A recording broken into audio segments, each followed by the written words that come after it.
perokok pihak ketiga itu adalah orang yang berada di ruangan yang sebelumnya digunakan untuk merokok. Gimana coba bisa diulang lagi? Orang yang berada di dalam ruangan yang sebelumnya ruangan itu digunakan untuk merokok. Oh, I see. Tapi dia bukan sebagai perokok pasif karena orangnya udah nggak, orang yang rokoknya udah nggak ada, asapnya udah nggak ada. Asapnya udah nggak ada.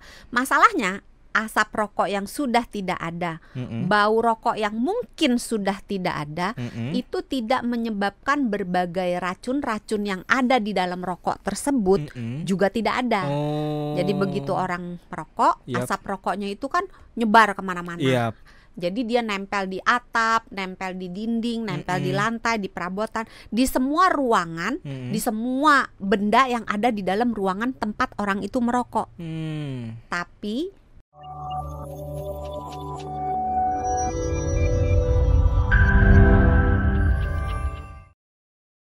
yang suka ngerokok sehat juga nggak?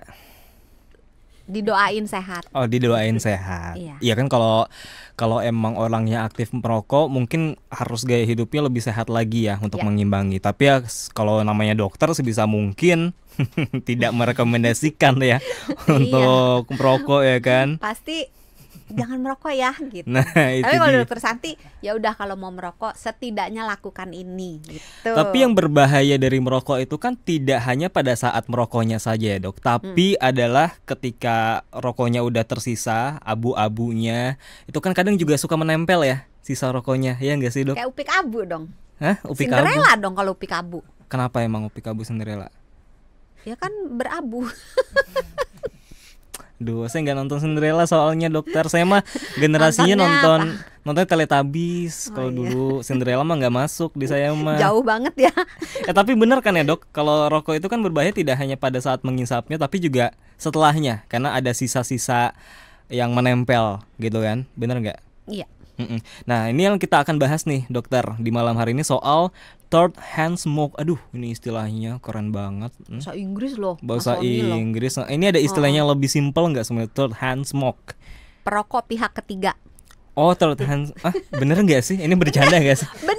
Beneran. Kan third hand itu kan? Oh iya, pemegang pihak ketiga. Oh, third hand smoke ini berarti pihak pertama penjual, pihak kedua pembeli.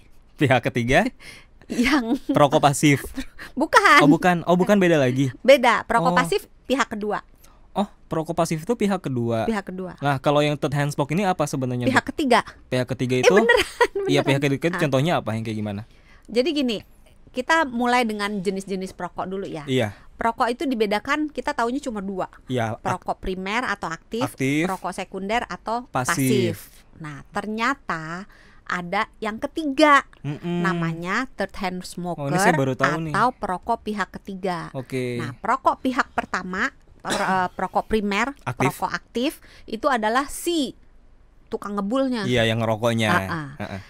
Perokok yang kedua yang pasif. Perokok pasif atau perokok sekunder itu orang-orang yang ada di sekitar orang perokok yang ikut menikmati, ikut menghirup asap rokok. Misalkan ada di, tapi dia tidak merokok. Misalkan ada di satu tempat, misalkan angkot lah ya, ada yang ngerokok, ikutan kena. Nah, sebelah-sebelahnya itu perokok pihak kedua. Nah, perokok pihak pertama, si perokok primer biasanya merangkap jadi perokok sekunder. Oh, jadi iya, ikut menghirup juga. Ngikut juga. Kecuali kalau hidungnya ditutup. Ya enggak. Ya kan, enggak mau ngehirup, tutup aja hidungnya, bisa enggak gitu. Bener juga, napasnya udah pakai mulut gitu ya. Sebenarnya bernafas dengan hidung dengan mulut itu lebih baik dengan hidung. Iya, kenapa? pernah kita bahas juga ya kan. Coba inget nggak kenapa? Kalau kita tes nih ingatannya Mas Sony. Kalau sahabat Sonora lupa, bisa tonton di YouTube ya, cari aja di Health Corner, bahas tentang bernafas. Ntar ada bahasannya. Tanda-tanda bahwa Mas Sony sebenarnya lupa.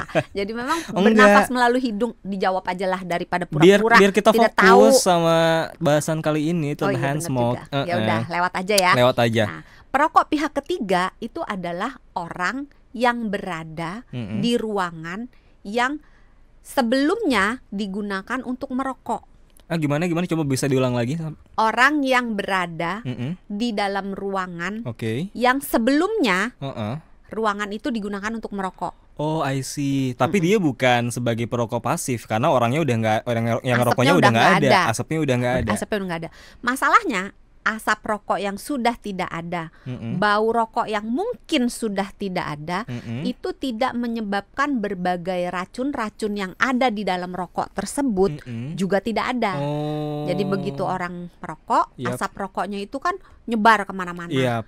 Jadi dia nempel di atap, nempel di dinding, nempel di lantai, di perabotan, di semua ruangan, di semua benda yang ada di dalam ruangan tempat orang itu merokok.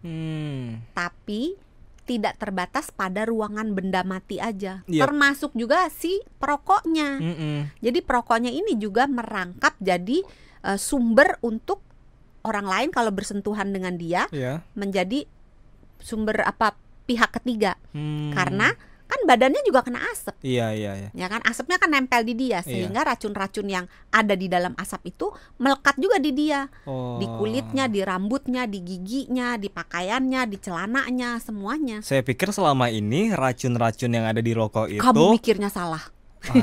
Padahal belum ya? Ini hipotesanya. Maaf, enggak. Lang. Selama ini yang saya pikir itu racun-racun di rokok itu cuma bertahan ketika asapnya masih ada. Ketika asapnya hilang, racunnya hilang. Ternyata enggak ya. Ternyata tidak. Karena ketika asapnya udah nggak ada, ternyata dia menempel ke barang-barang sekitarnya, termasuk yang meja segala macam itu ya.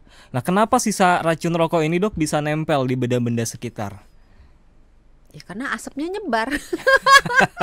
Dia racunnya itu ada di dalam asapnya, dan begitu asapnya secara kasat mata, secara terlihatnya udah nggak ada, baunya udah nggak ada, racunnya itu nggak bisa lepas. Semakin kecil ruangannya, semakin banyak orang yang merokok di dalamnya, semakin sering digunakan untuk merokok, semakin buruk ventilasi ruangannya, maka semakin tebal tumpukan racun yang tersisa dari asap rokok itu. Jadi dia ngumpul terus tuh. Susah dibersihinnya. That's why kita tuh harus sering-sering ngebersihin ini ya, benda-benda sekitar ya, kayak meja, sering dilap gitu. Itu berpengaruh nggak sih, Dok? Agak susah. Pengaruh iya, tapi nggak banyak. Oh, nggak banyak. Karena asap rokok, racun yang ada di dalam asap rokok ini itu nggak bisa dengan mudah kita bersihin pakai air dan sabun gitu, atau disinfektan gitu, nggak bisa ya, susah. Copotnya cuma sedikit gitu loh. Gitu. Karena banyak nih jumlah racunnya nih, atau gimana? Atau emang sifatnya? Sifatnya emang sejahat itu gitu ya? Karena si racunnya ini hanya bisa rontok kalau kita berikan sesuatu yang sifatnya asam. Oh gitu. Sedangkan si sabun pada umumnya sifatnya basa, alkali. Nah jadi dipakai nggak copot. Makanya kalau mau ngebersihin sisa rokok, si pihak ketiga ini harus menggunakan campuran, sebenarnya kalau mau yang rada mahal yaitu cuka apel. Oh, karena asam ya. Dicampur dengan air. Tapi kan masalahnya mahal ya. Ya udah pakai cuka masak boleh. Oh, boleh. Boleh dicampur dengan air. Cuka-cuka yang biasanya dipakai di bakso gitu boleh ya? Boleh. Tapi kan masalahnya tidak semua barang bisa dicuci dengan asam kan. Coba kalau handphonenya si perokok dicuci pakai air cuka, marah nanti dia. Susahnya di situ. Bisa-bisa malah nular ke tangannya jadi ikutan asam juga. Ya kan? Nah, kalau misalnya di meja gitu, dibersihin dulu dengan air ditambah air cuka, jadi cukanya diencerin, dibersihin, baru step berikutnya baru dibersihkan dengan air dan sabun atau dengan desinfektan. Bagaimana kalau si racun itu tadi menempelnya di baju atau di tangan? Kalau tangan kan dicuci sama sabun berarti nggak hilang juga dong, karena kan susah sabun ilangnya, basah juga ya. Masa kita cuci tangannya harus pakai cuka juga? Nah itu sebabnya kenapa anjuran melarang merokok itu ada. Sekarang mulai dipopulerkan di tempat-tempat yang krusial gitu, sekolah gitu kan, di tempat-tempat di rumah sakit misalnya, jadi tempat-tempat yang atau transportasi banyak orang umum. rentan, karena memang sulit untuk membersihkan itu. Iya, kalau baju gimana? Dicuci pakai deterjen seperti itu juga apakah bisa berkurang nggak? Atau harus pakai sesuatu yang asam juga? Agak susah sebenarnya, tapi juga. Memang kalau mau benar-benar bersih ya sebelumnya dibilas dulu dengan air plus cuka. di apa ya namanya ya dibilas ya, dibilas. Sebelum dicuci dengan deterjen. Gitu. Ya, dan sebaiknya dipisahkan pakaian si perokok dengan pakaian non perokok dipisahkan. Karena bisa kontaminasi silang. Gitu. Jadi racunnya itu begitu nempel ke pakaian anaknya, itu bisa melekat di pakaian anak. Jadi sebaiknya pakaian perokok dipisahkan.